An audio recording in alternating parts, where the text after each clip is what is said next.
Thank you so much for coming to Mother's Catering.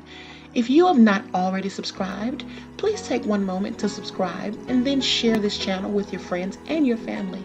Currently, we're on our journey to reach 1,000 subscribed viewers, and when we reach that goal, we have some gifts for our loyal constituents. If you've already subscribed, from the bottom of our heart here at Mother's Catering, we thank you and appreciate you, and please don't forget to share our channel with your family. We also offer weekly meal prep and catering options for those planning events. If you'd like more information or possibly an a la carte menu of some of our offerings, please contact us Monday through Friday at 910-391-0642. Welcome back to Cooking with Mother. I am Tanya, and I am elated that you joined us today.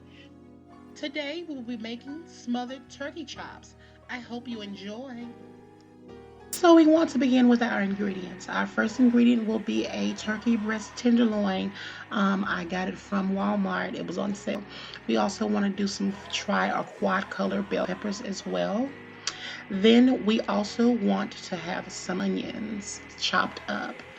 And next we're going to add some cilantro to the mix.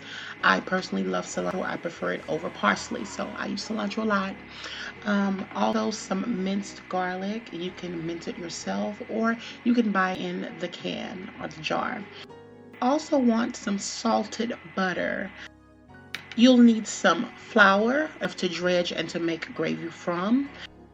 You will also need some oil. You can use vegetable oil or corn oil. I think I use soybean oil in this today. You'll need some Dia Complete seasoning, which is my favorite seasoning, as we all know.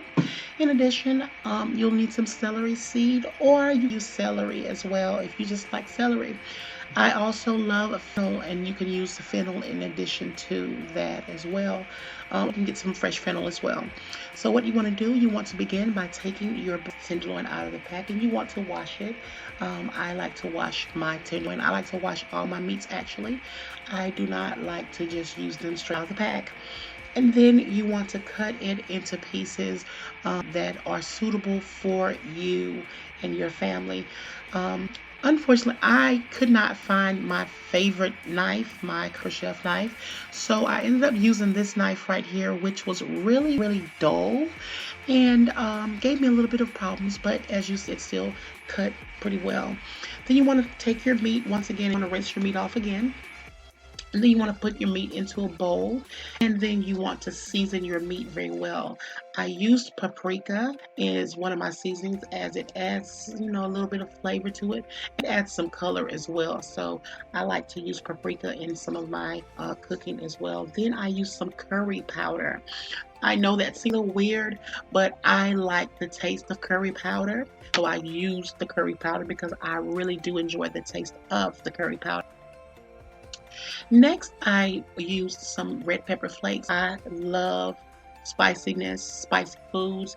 So I find that the red pepper flakes, it adds some flavor without adding too much heat, but it gives a nice little kick to it. So I like to use that. And then I use some ginger, adds a little bit of a different aromatic to the meat as well.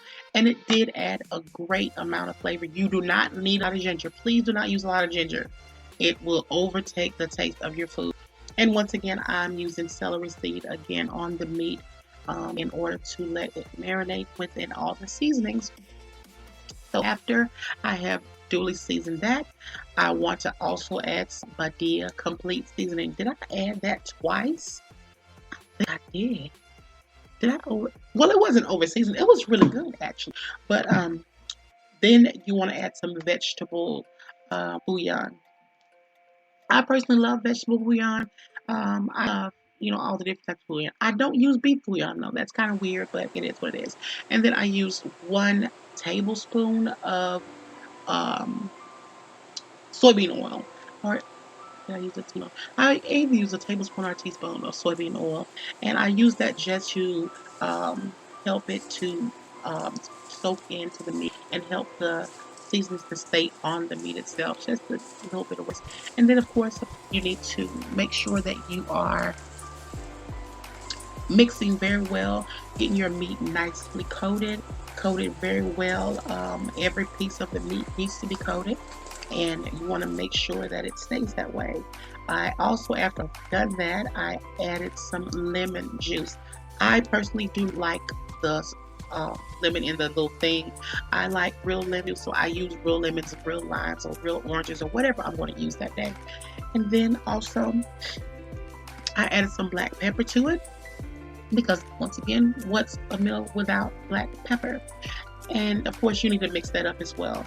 And so, to your flour that you're using for dredge, you want to add some Motha complete seasoning, as you see here, which is my favorite seasoning. I put it on absolutely everything. And then I added some, I think that was celery seed. That was some celery seed. So I added some celery seed to that seasoning as well. And then I added some black pepper to that as well. So I like the table grind black pepper. I don't like the black pepper that's really, really fine. I like the table grind. And then you want to mix that up really well. You want to make sure it's nicely mixed up in together. And you can taste your flour to make sure it's salty enough. Then you want to take your meat that you have let marinate for at least 30 to 45 minutes in the refrigerator. And you want to take it and you want to dredge it into your seasoned flour. Make sure that your meat is well coated. You don't want to not have one coated. You want to make sure that it's well coated. I personally use the two-hand method, one wet hand, one dry hand, because it just works for me. Even though I have gloves in this right here, but I like the two-hand method regardless, because I don't like all that clumpiness on my hand. And as you see, it's completely coated. And then you just want to repeat that completely until you're done all the rest of the meat, which you see here. And so you're going to take that flour, that seasoned flour, you're going to put it to the side because we're going to use it in the gravy. And here is our meat that we have already taken and we have done what we need to do to it. And so now it's time to begin frying pasta. So let's get to it. So in the oil, I do have 2 tablespoons of butter. I love butter and oil. I know that sounds weird. I know that sounds strange, but I absolutely love to fry my anything. Make sure that it has some oil, some butter in the oil. Sometimes I 1 or 2 tablespoons, but sometimes not. But as you can see, I'm putting the meat in to the oil. The oil is on probably, I think it was on about 6 or 7 temperature. I don't want it too high and I don't want it too low. I might have turned it down to 5 because it's a cast iron skillet and it really distributes heat very evenly.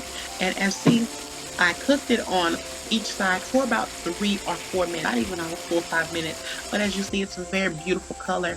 And I love cooking in my cast iron skillet because it makes cooking so much easier when you're frying foods and chilling. So as you see, I'm just going to take that and I'm going to take it out of the cast iron skillet and I'm going to put this to the side at this point. So as you can see here, I am taking my meat out one by one and I'm placing it on a wire rack. So I don't want it to sit and soak in that oil that's on there. I actually want the oil to drain off of the meat and actually be away from the meat so it's not soaked into the meat. And as you see, I fried more than 1 batch of the turkey chops in order to make sure that everyone had at least 1 or 2 that they could eat and that I could have some for another day as well. So then we're going to prepare to make our gravy. So as you see, cast iron skillet searing hot. And so I added 3/4 cup of soybean oil to the cast iron skillet. And to the soybean oil, I then added my onions. I personally love onions. I didn't use a lot of onions in this one, but I personally love onions. And if I was making onion gravy, I would have used much onions than that. But I also then added some of my white colored bell peppers. Actually, yeah, I have the red, the yellow, the orange, as well as the green. So I like to cook, and I love to see colors in food. To me, it makes it look better. So therefore, if it looks better, it'll taste better, in my opinion. So I love to use all different types of bell peppers and all different types of colors in my food. It adds a lot of antioxidants to your food as well. But what you want to do is you simply want to fry your vegetables and you want to saute them very quickly. And then you want to add about a half cup of flour I want to say, yeah, half cup of flour. So that flour that we are using is actually the seasoning flour or the seasoned flour that we use early to dredge our meat. We also then want to add some more vegetable bouillon. And I do this to begin to incorporate some salt into the vegetables so that they can sweat out a little bit more, and well as to make sure that they give us some flavor. Oh, I forgot. I also add some what? Red pepper flakes. So I love that. And so what you want to do is you want to just stir your flour and vegetable bouillon and your red pepper flakes. And you want to stir it around in your cast iron skillet just until it begins to brown. So I stirred this around for about 3 minutes. It took about 3 minutes for it to the place that I wanted it to get to. So there it is here.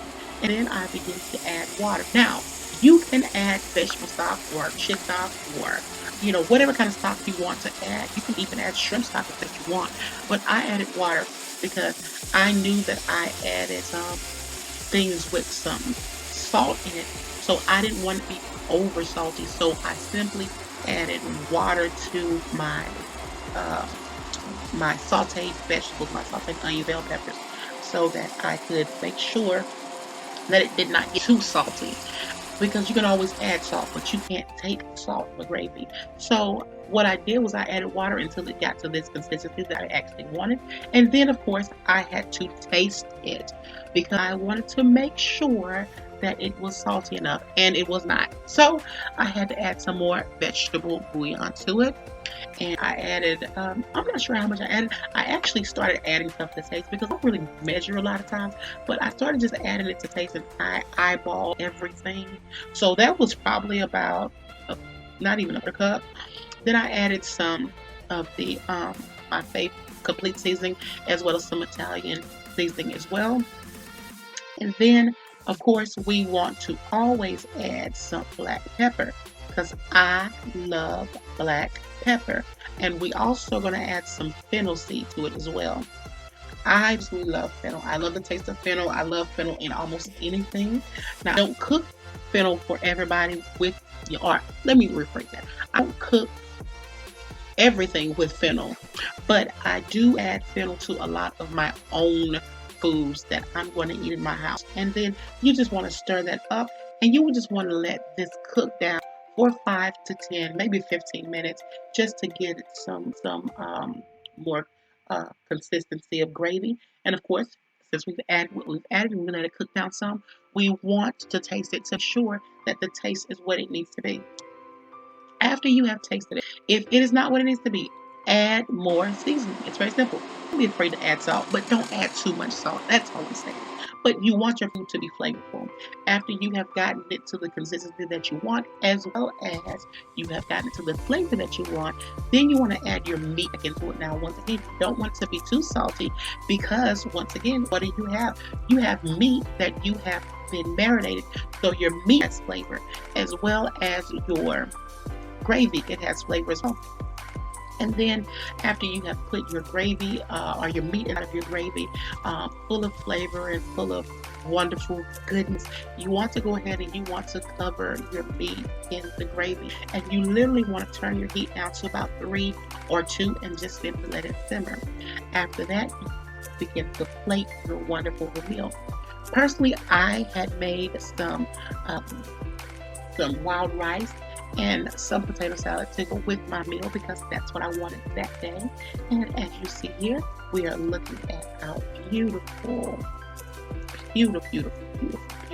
yummy smothered turkey chops. And of course, we add the gravy. And once again, because I love cilantro, that's what I did. Yep, you guessed it.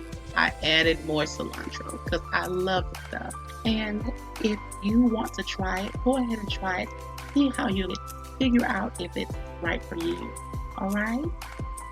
I thank you all for coming, and I do hope that everyone has a beautiful, beautiful day.